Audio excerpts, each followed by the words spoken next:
Meet Bean and Tree. Now, most people would describe their situation as slavery, but I prefer to use the term comrades in captivity.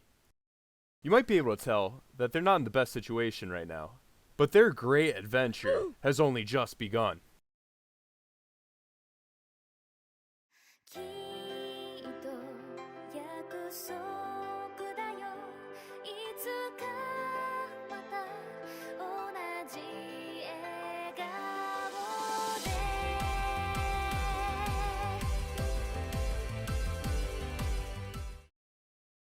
You might wonder how Bean and Tree ended up in captivity under a slave-owning theocratic oligarchy, and you would be just to do so.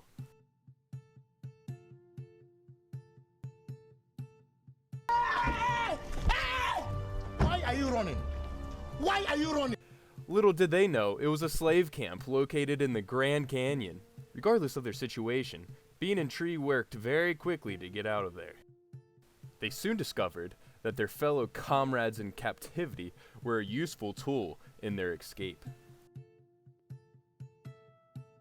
Later, bitch. To make an escape, they had to be discreet. They worked tirelessly on their lockpicking, stealth, and assassination skills to become what the other residents of Rebirth refer to as the two ugly guys that keep knocking us out.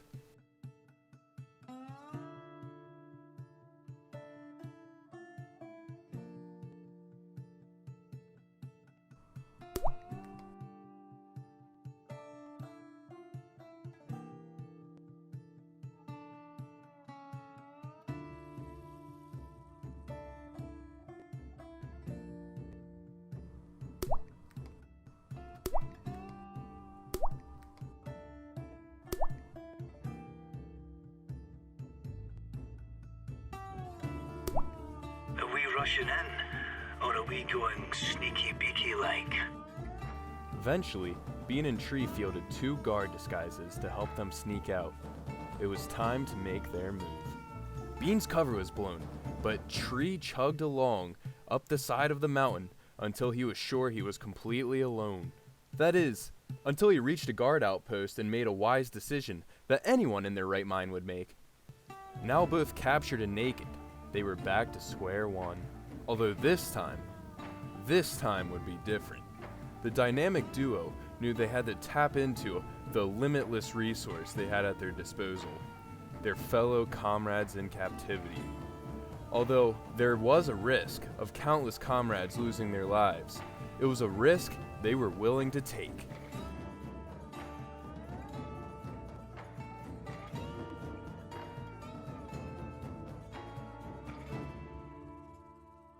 And just like that, Bean and Tree were free for the first time in about 5 days. While trying to find a society that wasn't actively trying to enslave them, the group ran into a pack of bone dogs. Although Narshu, a comrade that helped with the escape, valiantly sacrificed himself to distract the pack.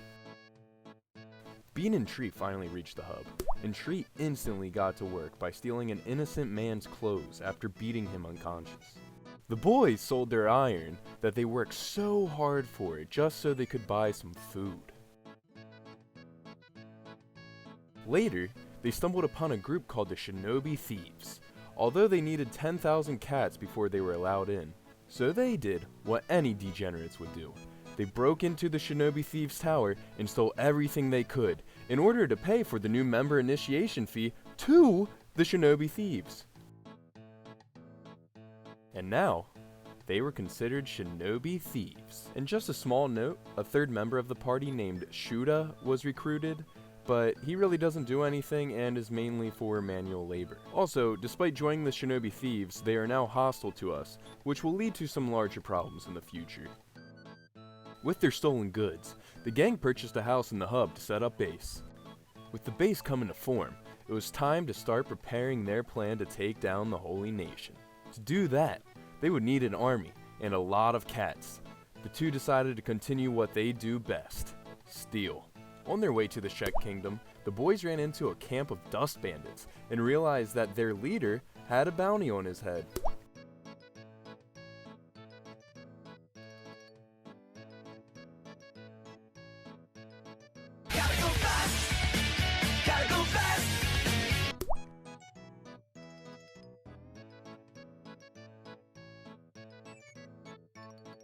Now inside the Shrek Kingdom, it was time for the heist of a lifetime. Bean and Tree entered the armorer's shop and knocked out any conscious person in the vicinity. Now it was time for the looting.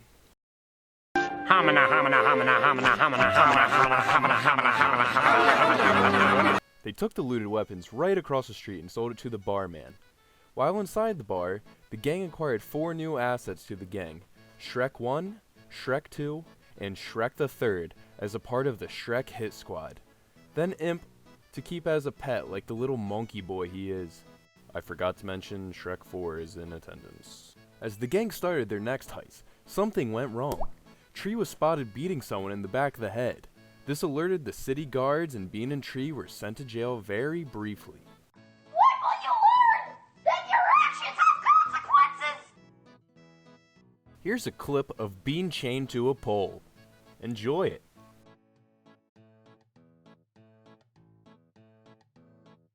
Next up, Bean was tasked with breaking his comrades out of jail.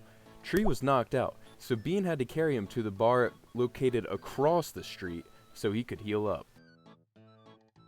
Another one, another one, another one, another one, another one, another one, another one, another one, another one, another one, another one, another one, another one, another one, another one, another one, another one, another one, another one. Now back at the hub, the Shinobi thieves, now hostile as mentioned earlier, attacked the gang. So the boys put the boss down like the old cancer-ridden dog he was. For the next part of the duo's journey, I'm not saying I lost the video files for this very important and content-filled adventure, but I am saying that the files are no longer located anywhere on my computer. So what I will do is fill you in with exactly what you missed. Bean and Tree went on a top-secret mission to add a legendary warrior to their roster in their attempt to take down the Holy Nation. This warrior was located in the middle of the Foglands, a danger zone filled with cannibal-like hive members. Eventually, the two arrive and meet Beep. Beep is the closest thing they found to a legendary warrior, so he joined the group. Now back to the story. The gang continues recruiting people for their army. They add Lizzo and Florida Man to the ranks. They also purchase 5 heavily armored Gatling spiders that may or may not become useful in the future. I forgot to mention that Tree also lost his arm somewhere in the mix of things, so Bean stole a new robotic arm to give to Tree. I sure hope he's a lefty, cause I can't imagine a wank with that piston-fired grip.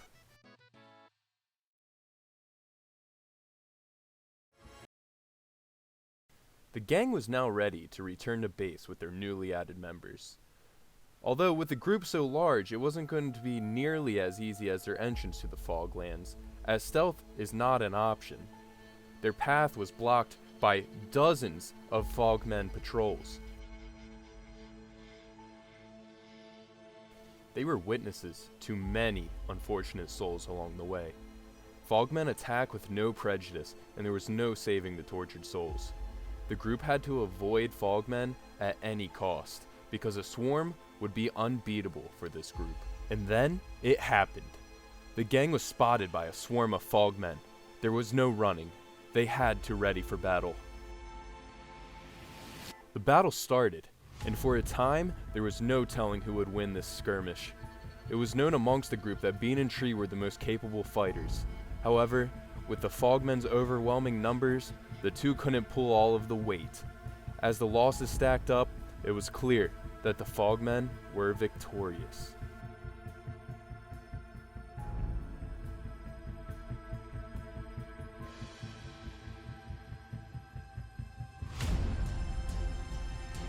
The Fogmen carried off all unconscious members to their lair. Those that remained conscious knew what was coming next.